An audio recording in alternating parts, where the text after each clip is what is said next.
بسم اللہ الرحمن الرحیم۔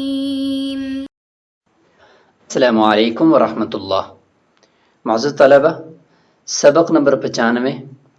باب الصلاۃ العیدین کا حصہ دوم ہے، اور اس حصے میں ہم عید کی نماز کا طریقہ پڑھیں گے اور اس کے بعد عید الاضحیٰ کے کچھ مستحبات سے متعلق انشاءاللہ گفتگو کریں گے۔ سب سے پہلے عید کی نماز کا طریقہ جاننے کی کوشش کرتے ہیں۔ وَيُصَلِّ الْإِمَامُ بِالنَّاسِ رَكَعَتَيْنِ، امام لوگوں کو 2 رکعت نماز پڑھائے گا۔ عید الفطر اور عید الاضحیٰ دونوں کی نمازوں کا طریقہ ایک ہی ہے، 2 رکعت نماز ہے، اور کہ واجب ہے تو نیت بھی اس کی واجب کی کرے گا، اور ان میں تکبیرات ہوتی ہیں۔ احناف کے نزدیک 6 تکبیریں زائدہ ہیں، جس میں 3 ایک رکعت کے اندر سورہ فاتحہ شروع کرنے سے پہلے، اور 3 دوسری رکعت کے اندر سورہ فاتحہ کو پڑھ جانے کے بعد رکوع کو جانے سے پہلے۔ یکبر فی الاولی للافتتاح، پہلی رکعت کے اندر تکبیر تحریمہ کہے گا، وثلاثا بعدها، اور 3 تکبیریں اس کے بعد کہے گا۔ یہ احناف کے نزدیک اس کا طریقہ بتایا جا رہا ہے، جس میں ان کے نزدیک 6 تکبیریں ہیں، اور ان 6 تکبیروں کو 3 تکبیریں وہ پہلی رکعت کے اندر اور 3 وہ دوسری رکعت کے اندر۔ فرماتے ہیں کہ سب سے پہلے تکبیر تحریمہ، سورہ فاتحہ کو شروع کرنے سے پہلے جو ثنا ہوتی ہے، ثنا کہہ دینے کے بعد 3 تکبیریں کہے گا، کانوں کو ہاتھ لگائے گا، پھر نیچے چھوڑے گا، اور پھر دوسری دفعہ، پھر تیسری دفعہ کانوں کو ہاتھ لے کر جائے گا، اس کے بعد پھر ہاتھوں کو باندھ دے گا اور امام سورہ فاتحہ شروع کر دے گا۔ ثم یقرأ الفاتحۃ وسورۃ، اس کے بعد سورہ فاتحہ پڑھے گا اور اس کے ساتھ سورت ملائے گا۔ ویکبر تکبیرۃ یرکع بہا، اور پھر ایک تکبیر کہے گا جس کے ساتھ وہ رکوع کو چلا جائے گا۔ ثم یبتدئ فی الرکعۃ الثانیۃ بالقراءۃ، پھر دوسری رکعت وہ قرات سے شروع کرے گا، سورہ فاتحہ پڑھے گا، اس کے ساتھ سورت ملائے گا۔ ثم یکبر ثلاثا بعدها، پھر رکوع کو جانے سے پہلے دوسری رکعت کے اندر 3 تکبیرات کہے گا، ایک تکبیر، دوسری تکبیر، تیسری تکبیر، اور تینوں تکبیروں کے اندر کانوں کو ہاتھ اٹھائے گا اور ہاتھوں کو نیچے چھوڑ دے گا، اور چوتھی تکبیر کہے گا یرکع بہا، اس کے ساتھ رکوع کو چلا جائے گا۔ یہ طریقہ احناف کے نزدیک ہے، جو کہ حضرت عبداللہ بن مسعود رضی اللہ تعالیٰ عنہ کا قول ہے، وہو قولنا، اور یہی احناف کا بھی قول ہے، اور یہی روایت وہ حضرت ابو موسیٰ اشعری رضی اللہ تعالیٰ عنہ سے بھی منقول ہے۔ امام ترمذی نے بھی، اور اسی طریقے سے امام مصنف عبد الرزاق کے اندر بھی یہ موجود ہے،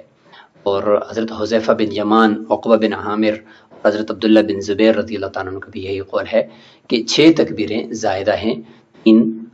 پہلی رکعت کے اندر قرات سے پہلے اور 3 دوسری رکعت کے اندر قرات کے بعد۔ حضرت عبداللہ بن عباس رضی اللہ عنہما فرماتے ہیں کہ یکبر فی الاولی للافتتاح خمسا بعدها، یہ پہلی رکعت کے اندر تکبیر تحریمہ کہے گا اور اس کے بعد 5 تکبیریں کہے گا قرات سے پہلے، اور پھر ثانیت یکبر خمسا، اور پھر دوسری رکعت کے اندر بھی 5 تکبیریں کہے گا۔ ثم یقرأ، پھر قرات کرے گا۔ تو حضرت عبداللہ بن مسعود اور حضرت عبداللہ بن عباس رضی اللہ تعالیٰ عنہ کے نزدیک 2 چیزوں میں اختلاف ہے، 2 جگہ پر اختلاف ہے۔ نمبر 1، تعداد کے اندر حضرت عبداللہ بن مسعود رضی اللہ تعالیٰ عنہ کے نزدیک کل تکبیریں ایک رکعت کے اندر 3 ہیں، پھر دوسری کے اندر بھی 3 ہیں، جبکہ حضرت عبداللہ بن عباس رضی اللہ تعالیٰ عنہ کے نزدیک پہلی رکعت کے اندر بھی 5، دوسری کے اندر بھی 5۔ دوسرا اختلاف وہ محل کے اندر ہے۔ حضرت عبداللہ بن مسعود رضی اللہ عنہ کے نزدیک پہلی رکعت کے اندر قرات سے پہلے اور دوسری رکعت کے اندر قرات کے بعد تکبیریں کہنی ہیں، جبکہ حضرت عبداللہ بن عباس رضی اللہ تعالیٰ عنہ کے نزدیک پہلی رکعت کے اندر بھی اور دوسری رکعت کے اندر بھی دونوں رکعتوں کے اندر قرات سے پہلے 5 تکبیریں کہنی ہیں۔ اور پھر روایت یکبر 4، اور امام شافعی رحمۃ اللہ علیہ کا بھی چونکہ یہ قول ہے، تو حضرت عبداللہ بن عباس رضی اللہ عنہ سے دو روایتیں ہیں. ایک روایت کے اندر 5 تکبیریں ہیں، اور دوسری روایت کے اندر دوسری رکعت کے اندر 4 تکبیریں کہے گا. وہ ہے کہ ٹوٹل 9 تکبیریں ہوں گی ایک روایت میں. تو خلاصہ یہ ہے حضرت عبداللہ بن عباس رضی اللہ عنہما کا کہ قول کا، کہ ایک قول میں 10 تکبیریں ہیں رکوع کی تکبیرات اور تکبیر تحریمہ کو چھوڑ کر، اور دوسری روایت کے اندر 9 تکبیریں ہیں رکوع کی اور تکبیر تحریمہ کو چھوڑ کر. وظہر عمل العامۃ اليوم بقول ابن عباس رضی اللہ عنہما. صاحب ہدایہ فرماتے ہیں چونکہ ان کے زمانے کی اندر بنو عباس کی بادشاہت تھی اور بنو عباس کی خلافت چل رہی تھی، تو وہ فرماتے ہیں کہ آج کل یعنی اس وقت کی بات ہو رہی ہے کہ عوام کے اندر جو عمل چل رہا ہے عید کی نماز پڑھنے کا، وہ حضرت عبداللہ بن عباس رضی اللہ عنہ کے قول کے مطابق چل رہا ہے. امام ابو یوسف رحمۃ اللہ علیہ جب وہ نماز پڑھانے لگے تو ان کے پیچھے خلیفہ ہارون الرشید تھے، تو وہ بنو عباس کے تھے، تو وہ حضرت عبداللہ بن عباس رضی اللہ عنہ کے قول کے مطابق 5 تکبیریں انہوں نے کہی ہیں، جبکہ حضرت امام ابو یوسف رحمہ اللہ نے وہ احناف کے قول کے مطابق 3 تکبیریں کہی تھی. فرماتے ہیں کہ عوام کے اندر قول حضرت عبداللہ بن عباس رضی اللہ عنہ کا عام ہو چکا ہے. لِأَمْرٍ، یہاں پہ تو اس عبارت کے اندر ہے، اس متن کے اندر لِأَمْرٍ بَيَّنَهُ الْخُلَفَاء، یعنی اس امر کی وجہ سے جو خلفائے بنو عباس نے بیان کیا. لیکن دوسری اس کی ترکیب اس طرح بھی ہو سکتی ہے کہ لِأَمْرِ بَنِيهِ، لِأَمْرِ بَنِيهِ یہاں پہ ہے بعض نسخوں کے اندر کہ بنو عباس یعنی حضرت عبداللہ بن عباس رضی اللہ عنہ کے بیٹے، ان کی طرف ضمیر راجع ہوگی کہ یعنی حضرت عبداللہ بن عباس رضی اللہ عنہ کے جو بیٹے ہیں ان کے امر کی وجہ سے. وہ کون ہیں؟ یعنی خلفاء. تو یہ اس طریقے سے بھی عبارت ہے. فَأَمَّا الْمَذْهَبُ، جہاں تک احناف کا جو مذہب ہے، فَالْقَوْلُ الْأَوَّلُ، وہ پہلا قول ہے، یعنی کل ٹوٹل 6 تکبیریں ہیں زائدہ، جبکہ امام شافعی رحمۃ اللہ علیہ نے یہ دوسرے قول حضرت عبداللہ بن عباس رضی اللہ عنہ کے قول کو لیا ہے.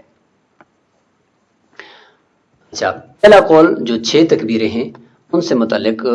دلیل دے رہے ہیں صاحب ہدایہ کہ لأن التکبیرہ، نماز کے اندر بار بار تکبیر کہنا، و رفع الایدی، اور ہاتھوں کو کانوں کی طرف اٹھانا، خلاف المعہود، یہ نماز کے اندر خشوع اور خضوع کے خلاف ہے. بار بار ہاتھ اٹھائے جا رہے ہیں، بار بار تکبیریں زائدہ کہی جا رہی ہیں، تو چونکہ نماز کے اندر خشوع و خضوع کے خلاف ہے تو فَكَانَ الْأَخْذُ بِالْأَقَلِّ أَوْلَى، پھر اقل مقدار کو لینا، کم مقدار کو لینا زیادہ اولا ہے. وہ کم مقدار 6 تکبیریں ہیں،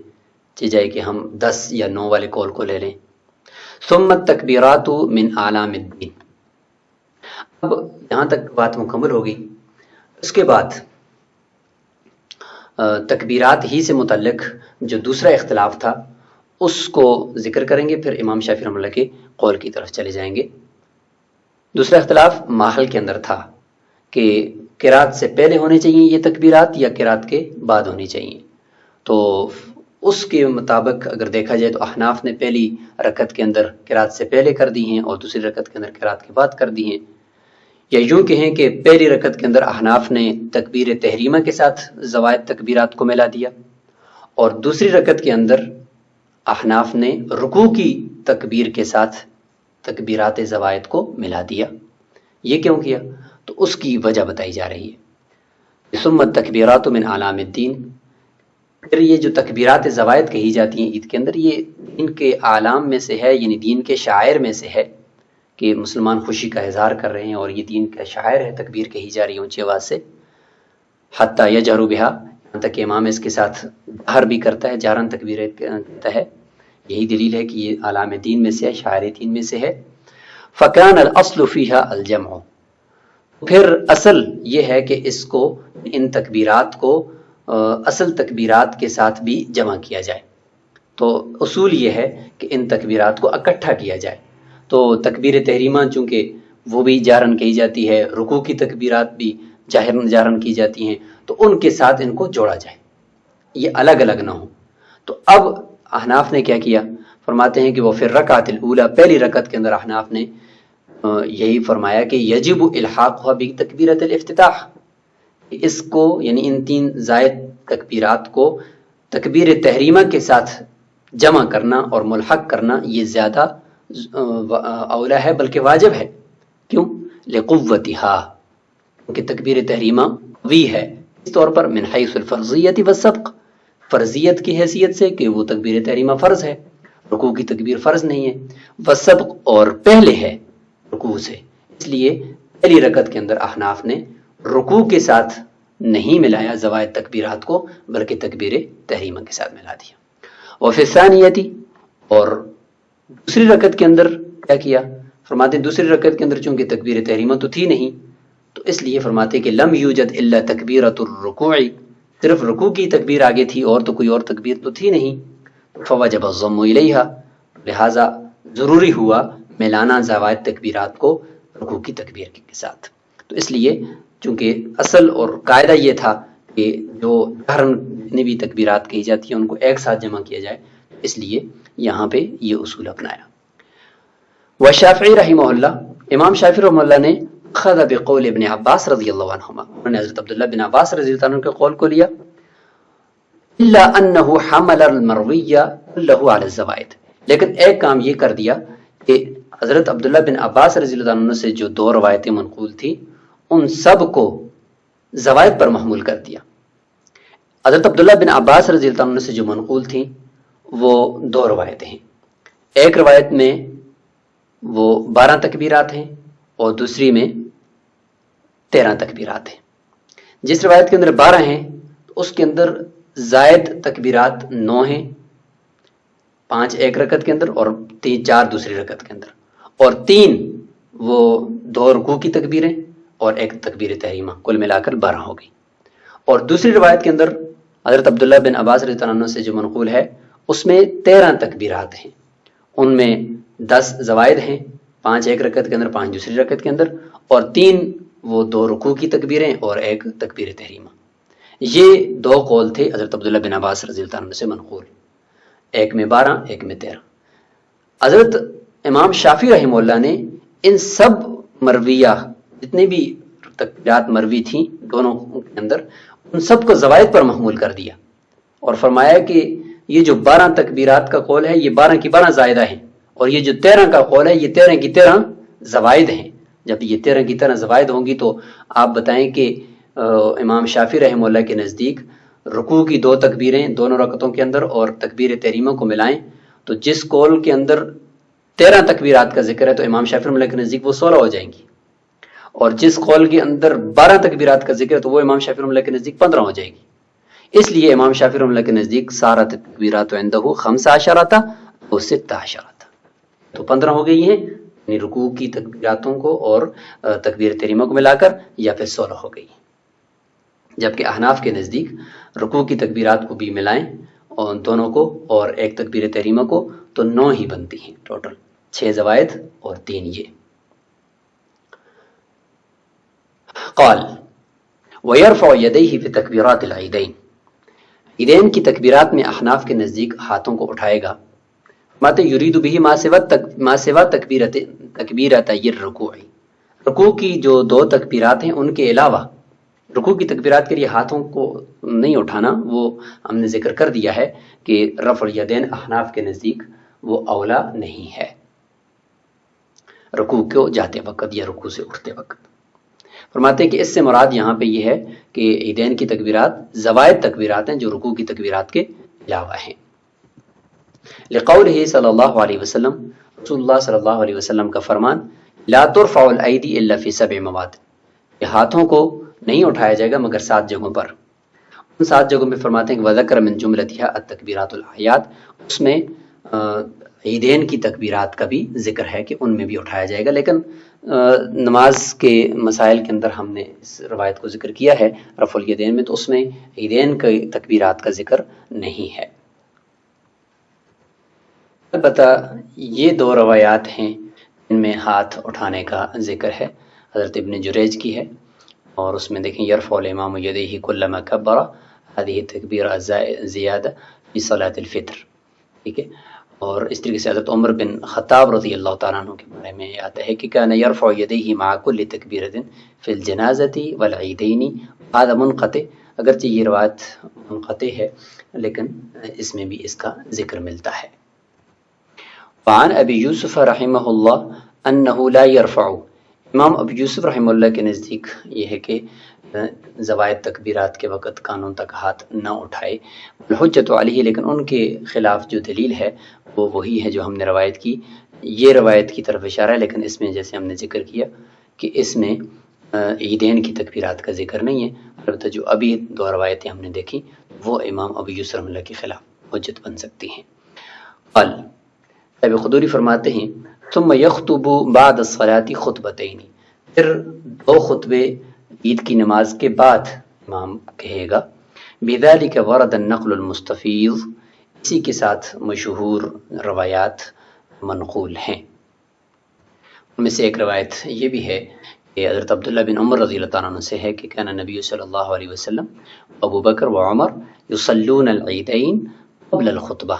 یعنی خطبے سے پہلے عید کی نماز پڑھتے تھے اور اس کے بعد خطبہ ارشاد فرماتے تھے۔ آگے چلنے سے پہلے حضرت عبداللہ بن مسعود اور حضرت عبداللہ بن عباس رضی اللہ تعالیٰ عنہ کے نزدیک جو تکبیرات میں اختلاف ہے اس کو دیکھ لیتے ہیں۔ تو یہاں پہ دیکھیں یہ حضرت عبداللہ بن مسعود رضی اللہ تعالیٰ عنہ کے نزدیک عیدین کی ان تکبیرات ہیں، جس میں یہ ہے کہ یکبر اربعا، 4 تکبیرات کہے گا، یعنی ایک تکبیر تحریمہ اور 3 زائدہ، پھر قرات کرے گا، ثم یکبر فیرکع، پھر رکوع کرے گا، ثم یقوم فی الثانیہ، دوسری رکعت کے لیے کھڑا ہوگا، یقرأ، قرات کرے گا، ثم یکبر، قرات کے بعد 4 تکبیریں کہے گا، یعنی 3 زائدہ اور ایک رکوع کے لیے بعد القراء، یعنی قرات کے بعد۔ اور یہ حضرت عبداللہ بن عباس رضی اللہ عنہ کے نزدیک ہے عیدین کی تکبیرات، کہ حضرت عبداللہ بن حارث کی روایت میں یہاں پر دیکھیں کہ صلی بن ابن عباس یوم عید کبرت 9 تکبیرات، یعنی رکوع اور تکبیر تحریمہ کی تکبیرات کو چھوڑ کر 9 تکبیرات کہی ہیں، 5 پہلی رکعت کے اندر اور 4 دوسری رکعت کے اندر، اور دونوں کو قرات سے پہلے کیا ہے۔ اور یہ روایت جو ہے یہ حضرت عمار بن ابی عمار سے ہے، حضرت عبداللہ بن عباس رضی اللہ عنہ نے کبر فی عید 12 تکبیرات، 12 تکبیرات کہی ہیں۔ وہ 12 جو تھی وہ 7 پہلی رکعت کے اندر، یعنی ایک تکبیر تحریمہ اور ایک تکبیر رکوع کی، اور 5 تکبیریں وہ زائدہ، اور 5 تکبیریں دوسری رکعت کے اندر کہی گئی۔ تو اس سے پتہ چلتا ہے کہ کل 12 رکعت کہی گئی ہیں۔ تو یہ کچھ روایات ہیں حضرت عبداللہ بن عباس رضی اللہ عنہ سے، جن کو امام شافعی رحمۃ اللہ علیہ نے سب کو زوائد پر محمول کیا ہے، اور رکوع کی اور تکبیر تحریمہ کو الگ سے شمار کیا، تو پھر ان کے نزدیک ایک روایت کے مطابق 15 ہو گئی ہیں اور ایک روایت کے مطابق 16 ہو گئی ہیں۔ اچھا، لوگوں کو اس خطبے کے اندر کیا بیان کرے گا؟ فرماتے ہیں یعلم الناس فیہا صدقۃ الفطر و احکامہا، کہ صدقہ فطر لوگوں کو سکھائے گا اور اس کے احکام بھی لوگوں کو بتائے گا، اور ساتھ ہی عید الفطر کے جو احکامات ہیں وہ بھی ذکر کرے گا۔ لأنها شرعت لأجلہ، اس لیے کہ یہ جو خطبہ ہے یہ مشروع کیا گیا ہے اسی کام کے لیے، یعنی اس خطبے کے اندر چونکہ یہ خطبہ عید الفطر کا ہے تو اس کے اندر عید الفطر کا طریقہ، اس کے احکام اور ساتھ ہی صدقہ فطر کے احکام ہی اس کے اندر سکھائے جائیں گے، اسی کے لیے یہ خطبہ دیا جاتا ہے۔ تو جو چیز مشروع ہے اسی کے لیے وہ خطبہ ہوگا اور خطبے کے اندر وہی ذکر ہوگی۔ ومن فاتته صلاة العید مع الامام لم يقضها، اگر کسی سے عید کی نماز امام کے ساتھ باجماعت پڑھنے سے رہ گئی، فوت ہو گئی، تو بعد میں اس کی قضا نہیں ہے۔ لأن الصلاة بهذه الصفة، یعنی عید کی نماز اس صفت کے ساتھ، لم تعرف قربتاً، یعنی جو طریقہ ہے عید کی نماز کا وہ قربت کے طور پر وہ مشہور نہیں ہوئی، الا بشرائط، یعنی جو 6 تکبیریں اس کے اندر زوائد ہوتی ہیں اور پھر عیدگاہ کے اندر جانا ہوتا ہے، اس صفت کے ساتھ جو عید کی نماز ہے وہ قربت کے طور پر مشہور نہیں ہوئی، مگر ایسی شرائط کے ساتھ مشہور ہوئی ہے، ایسی شرائط کے ساتھ منقول ہے، لا تتم بالمنفرد، جو شرائط اکیلے آدمی کے ساتھ پوری نہیں ہو سکتی۔ کون سی؟ مثلا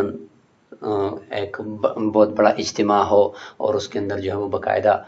خطبہ دیا جائے اور اس کے اندر جماعت کے ساتھ اس کو پڑھا جائے اور سلطان اس کو پڑھائے، تو یہ جو شرائط ہیں یہ شرائط اکیلے آدمی سے پوری نہیں ہو سکتی۔ فَإِنْ غُمَّ الْهِلَالُ وشہیدوا عند الامام برؤیت الہلال بعد الزوال صلی العید من الغد. اگر ایسا ہو جائے کبھی کہ چاند وہ پوشیدہ ہو گیا لوگوں سے، یعنی چاند نظر آنے کے واضح امکانات تھے اور لوگوں کو نظر نہیں آیا، سامنے بادل تھے لیکن چاند موجود تھا، چاند موجود تھا، لوگوں کو نظر نہیں آیا،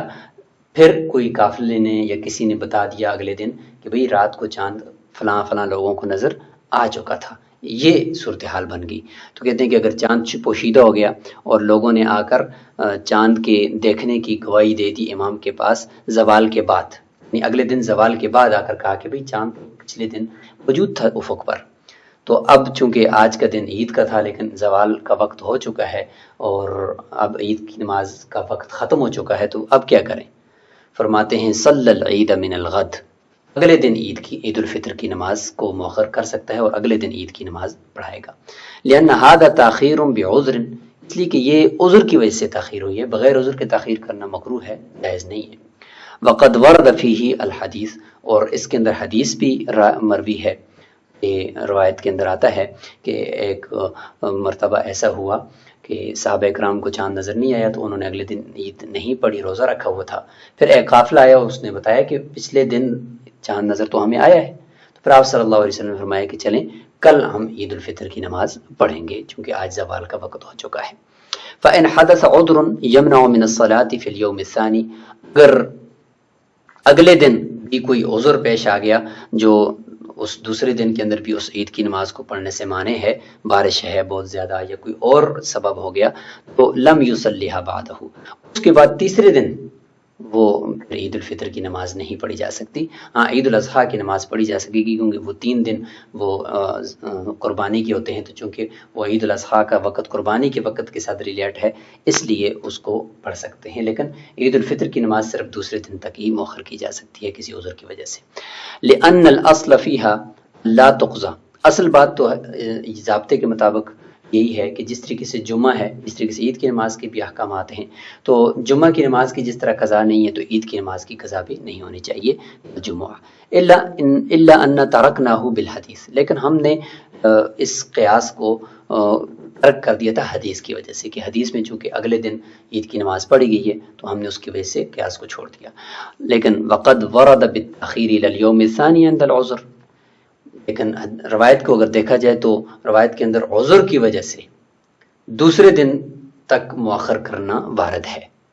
اس کے علاوہ تیسرے دن چونکہ حدیث کے اندر بھی نہیں ہے تو ہم نے حدیث کو اس مورد کے اوپر ہی بند کر دیا اور ہم نے کہا کہ اس کے بعد آگے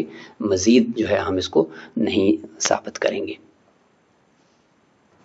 یہ روایت ہے ابی عمیر کی، عمیر بن انس کی، وہ اپنی پھوپھی سے روایت کرتے ہیں کہ صحابہ کرام جو تھے وہ ان میں سے ایک قافلہ آیا رسول اللہ صلی اللہ علیہ وسلم کے پاس جنہوں نے یہ گواہی دی کہ انہوں نے چاند گزشتہ دن دیکھ لیا ہے. تو پھر رسول اللہ صلی اللہ علیہ وسلم نے حکم دیا کہ آج کا روزہ نہیں ہے، افطار کر لیں، لیکن عید کی نماز جب وہ اگلا دن آئے گا تو ہم پڑھیں گے. تو پھر جب اگلا دن آیا تو وہ یعنی عیدگاہ کی طرف گئے اور انہوں نے عید کی نماز ادا کی. وَيُسْتَحَبُّ فِي يَوْمِ الْأَضْحَىٰ أَن يَغْتَسِلَ وَيَتَطَيَّبَ لِمَا ذَكَرْنَاهُ. عید الاضحیٰ کے مستحبات ذکر کیے جا رہے ہیں کہ غسل کرے اور خوشبو لگائے جیسے کہ ہم نے عید الفطر کے مستحبات میں ذکر کیا. وَيُؤَخِّرَ الْأَكْلَ حَتَّى يَفْرُغَ مِنَ الصَّلَاةِ. یہاں پر یہ فرق ہے کہ عید الاضحیٰ کے اندر کھانا پینا مؤخر کرے گا، عید الاضحیٰ پڑھنے سے، نماز پڑھنے سے پہلے کچھ نہیں کھائے گا بلکہ اس کے بعد کھائے گا، جیسے کہ روایت ہے کہ ان نبی صلی اللہ علیہ وسلم كان لا يطعم في يوم النحر حتى يرجع فيأكل من اضحيته. اپنی قربانی کے گوشت سے ابتدا کرتے تھے اور جب واپس آتے تھے تو پھر آ کر وہ کھانا پینا شروع فرماتے تھے. جیسے کہ دارقطنی نے اس روایت کو لیا ہے کہ حضرت عبداللہ بن بریدہ فرماتے ہیں اپنے باپ سے کہ ان نبی صلی اللہ علیہ وسلم كان لا يخرج يوم الفطر حتى يطعم. یوم الفطر کے دن تو کچھ کھا کر ہی جاتے تھے عید کی نماز کے لیے. وكان لا يأكل يوم النحر، اور یوم النحر یعنی عید الاضحیٰ کے دن وہ کچھ بھی نہیں کھاتے تھے. حتى يرجع فيأكل من اضحيته. یہ ان کی صفحہ نمبر 54 کے اوپر یہ روایت موجود ہے. يتوجه إلى المصلى وهو يكبر، اور یہ بھی مستحب ہے اگر اوپر عطف کریں ان یغتسل پر تو یتوجہ ہوگا، یتوجہ الی المصلی، عیدگاہ کی طرف جائے تکبیر کہتے ہوئے اللہ اکبر لا الہ الا اللہ اللہ اکبر وللہ الحمد۔ ویسے بھی تکبیرات ہی کے دن ہوتے ہیں، تکبیرات تشریق کے، تو یہ کہتا ہوا اونچی آواز سے جائے گا، اس لیے کہ رسول اللہ صلی اللہ علیہ وسلم کان یکبر فی الطریق، عیدگاہ جاتے ہوئے راستے میں یہ تکبیرات اونچی آواز سے پڑھا کرتے تھے۔ اس میں یہ اگرچہ یہ غریب ہے یہ روایت، لیکن شراح نے اس کی طرف توجہ نہیں دی، البتہ بخاری شریف کے اندر حضرت عبداللہ بن عمر اور حضرت ابو ہریرہ رضی اللہ تعالیٰ عنہ سے یہ ہے کہ وہ جب نکلتے تھے بازار کی طرف یہ 10 ذی الحجہ کو تو تکبیر کہتے تھے اور لوگ بھی ان کے ساتھ تکبیر کہا کرتے تھے۔ البتہ یہی غریب روایت دارقطنی نے اس کو روایت کیا ہے، فرماتے ہیں کہ ان رسول اللہ صلی اللہ علیہ وسلم کان یکبر یوم الفطر من حین یخرج من بیتی حتی یأتی المصلی، یعنی عیدگاہ تک جانے تک وہ تکبیرات کہتے رہتے تھے۔ یصلی رکعتین کالفطر، اور عید الاضحیٰ کی بھی 2 رکعتیں نماز پڑھائے گا جس طریقے سے عید الفطر کی نماز پڑھائی، ذالک نقل، اسی طریقے سے منقول ہے، یخطب بعدها خطبتین، اور اس کے بعد پھر 2 خطبے کہے گا، لأنہ صلی اللہ علیہ وسلم کذالک فعل، رسول اللہ صلی اللہ علیہ وسلم نے اسی طریقے سے کیا تھا، روایات پیچھے گزر چکی ہیں۔ ویعلم الناس فیہا الاضحیۃ وتکبیر التشریق، اور اس خطبے کے اندر لوگوں کو قربانی کے مسائل اور تکبیرات تشریق کے مسائل سکھائے گا۔ تکبیرات تشریق کیا ہیں اگلے سبق کے اندر انشاءاللہ آئیں گے۔ لأنہ مشروع الوقت، اس لیے کہ قربانی اور تکبیر تشریق ان میں سے ہر ایک، دونوں میں سے ہر ایک اس وقت کے اندر مشروع ایک حکم ہے جو جائز قرار دیا گیا اور مشروع کیا گیا ہے، تو لہٰذا جس چیز کے لیے خطبہ ہوتا ہے تو خطبہ بھی انہی مشروعات کے لیے ہوتا ہے جو اس دن کرنے ہوتے ہیں یا ان دنوں میں کرنے ہوتے ہیں، تو لہٰذا والخطبۃ ما شرعت الا لتعلیمہ، خطبہ مشروع نہیں کیا گیا مگر اس دن جو چیز مشروع ہوتی ہے یا جو شریعت کا احکام متوجہ ہوتے ہیں ان کو سکھانے کے لیے ہوتا ہے۔ فإن كان عذر يمنع من الصلاة في يوم الأضحى، اگر کوئی عذر ہو جو نماز سے مانع ہو عید الاضحیٰ کی نماز پڑھنے سے پہلے دن، تو صلاها من الغد، دوسرے دن بھی پڑھ سکتا ہے، وبعد الغد، اور تیسرے دن بھی یعنی 12 ذی الحجہ کو بھی پڑھ سکتا ہے، ولا يصليها بعد ذلك، لیکن اس کے بعد آگے 13 ذی الحجہ کی طرف نہیں لے جا سکتے، صرف 3 دن جو قربانی کے ہیں، تو چونکہ یہ عید اضحیٰ قربانی کی عید کہا جاتا ہے اس کو، تو جتنے دنوں تک قربانی کرنی جائز ہے تو اتنے دنوں تک عید کی نماز کو بھی مؤخر عذر کی وجہ سے کیا جا سکتا ہے۔ لأن الصلاة مؤقتة بوقت الأضحیہ، اس لیے کہ یہ جو نماز ہے اس کا وقت قربانی کے وقت کے ساتھ متعلق ہے، لہذا جتنے دن قربانی کے اتنے دن عید الاضحیٰ کے بھی ہوں گے۔ فتتقید بأیامها، بس یہ قربانی کے دنوں کے ساتھ ہی مقید ہوگی، لیکنہ مسیء فی التاخیر من غیر عذر، البتہ بغیر عذر کے دوسرے یا تیسرے دن کی طرف مؤخر کر دینا، اس کی وجہ سے کرنے والا امام وہ گناہ گار ہوگا، لمخالفت المنقول، تو رسول اللہ صلی اللہ علیہ وسلم سے منقول ہے اس کی مخالفت کرنے کی وجہ سے، ورنہ قربانی کے ساتھ جب متعلق ہے تو دوسرے دن بھی پڑھ سکتے، تیسرے دن بھی پڑھ سکتے، پھر گناہ کیوں ہے؟ تو اس کا جواب دیا لمخالفت المنقول، رسول اللہ صلی اللہ علیہ وسلم سے بغیر عذر کے مؤخر کرنا ثابت نہیں ہے۔ آخر میں ذکر کر رہے ہیں کہ ایک ہوتا ہے تعریف کا بہت سارے معنی ہیں، میں سے ایک یہ بھی ہے کہ نماز کے لیے لوگوں کو بلانا اور کسی چیز کی جو ہے وہ گم شدہ چیز کی کا اعلان کرنا، یہ بھی معنی ہے، لیکن ایک معنی اس کا یہ بھی ہے کہ یوم عرفہ یعنی 9 ذی الحجہ کے دن جو حاجی عرفات کے میدان میں جمع ہوتے ہیں تو ان کی مشابہت میں کسی اور مقام پر کسی اور ملک میں لوگوں کا جمع ہو جانا کسی صحرا کے اندر، تاکہ عرفہ کے لوگوں کے ساتھ حاجیوں کے ساتھ مشابہت ہو جائے، تو یہ تعریف اس کا کوئی بھی قائل نہیں ہے، جب شریعت میں یہ نہیں ہے تو یہ پھر صحیح نہیں ہے، درست نہیں ہے اس کا کرنا۔ فرماتے والتعریف الذی یصنع الناس لیس بشیء، یہ کوئی بھی چیز نہیں ہے جس کو یہ لوگ کرتے ہیں، اور وہ کیا ہے، وہ ان یجتمع الناس یوم عرفہ فی بعض المواضع، کہ بعض جگہوں پر لوگوں کا جمع ہو جانا عرفہ کے دن، تشبیہ بالواقفین بعرفہ، وقوف عرفہ کرنے والے، عرفہ کے اندر کھڑے ہو جانے والے حاجیوں کے ساتھ مشابہت کے لیے، لأن الوقوف عرف عبادۃ مختصۃ بمکان مخصوص، اس لیے کہ وقوف عرفہ وہ مشہور ہے اور وہ منقول ہے ایک خاص قسم کی عبادت کے طور پر ایک خاص جگہ پر، اور وہ ہے میدان عرفات. فلا یکون عبادۃ دونہ کسائر المناسک، بس یہ کسی دوسری جگہ پر یہ عبادت نہیں بنے گی یعنی عرفہ کے میدان کے علاوہ، جس طریقے سے اور مناسک حج ہیں، جیسے کہ منا کے اندر جو اعمال کیے جاتے ہیں، طواف کیا جاتا ہے، تو جس سے طواف ہے، سعی ہے، تو وہ جس طریقے سے کسی دوسری جگہ پہ نہیں کیے جا سکتے، تو اس طریقے سے وقوف عرفہ بھی